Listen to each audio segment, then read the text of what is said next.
మీ చదువు విషయం ఇప్పుడే టీచర్ని అడిగాను. సార్ ఏంటా మీకు బాగుంటుందా అని అడిగాను. సార్ దీనివల్ల మాకు చాలా వెసులుబాటు వస్తుంది. ఇంత మునుపు పిల్లలు మా మాట వినేవాళ్ళు కాదు, కానీ ఇప్పుడు తల్లి తండ్రి వచ్చారు కాబట్టి మేము చెప్తే మా మాటకు కూడా పిల్లలు గౌరవిస్తారని టీచర్లు చెప్పే పరిస్థితికి వచ్చారంటే మీకు తెలియకుండా పెను మార్పులకు దారి తీస్తా ఉంది. అంటే ఒక బాధ్యత.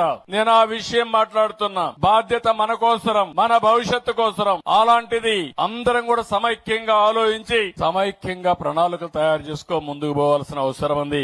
ఈ రోజు దీంట్లో నేను చూశాను, ఇండివిజువల్ గా పేరెంట్ టీచర్ మీటింగ్లు పెట్టారు. ప్రోగ్రెస్ రిపోర్ట్ హోలిస్టిక్ గా ఇచ్చారు. స్కూల్ కి అకాడమిక్ దీనికి స్టార్ రేటింగ్ ఇచ్చారు. కల్చరల్ స్పోర్ట్స్ యాక్టివిటీస్ ప్రాధాన్యత ఇచ్చారు. అవేర్నెస్ కింద ఫీడ్బ్యాక్ కలెక్షన్ కింద ఎన్ని పెట్టారు. ఇక్కడ ఒక విషయం మీ అందరికీ చెప్పాలి. ఈ రోజు పిల్లలంటే మనం ఏదో మెషిన్స్ మారిగా పెట్టి 24 గంటలు చదువుకోమని చదువుటేరుతున్నాం. దానివల్ల పిల్లల్లో కూడా ఆలోచన విధానం కూడా మారే పరిస్థితి వస్తుంది. చదువు అనేది ఈ రోజుల్లో ఆడుతూ పాడుతూ చదువుకోవాల్సిన అవసరం ఉంది. హ్యాపీగా ఉండాలి, ఆనందంగా ఉండాలి. స్కూల్ కు వచ్చావంటే ఒక ఆనందాన్ని ఇస్తుంది, ఒక ఫన్ ఉంటుందనే ఉద్దేశం ఉండాలి తప్ప బోరు కొట్టే పరిస్థితి రాకూడదని కూడా కోరుకుంటున్నా.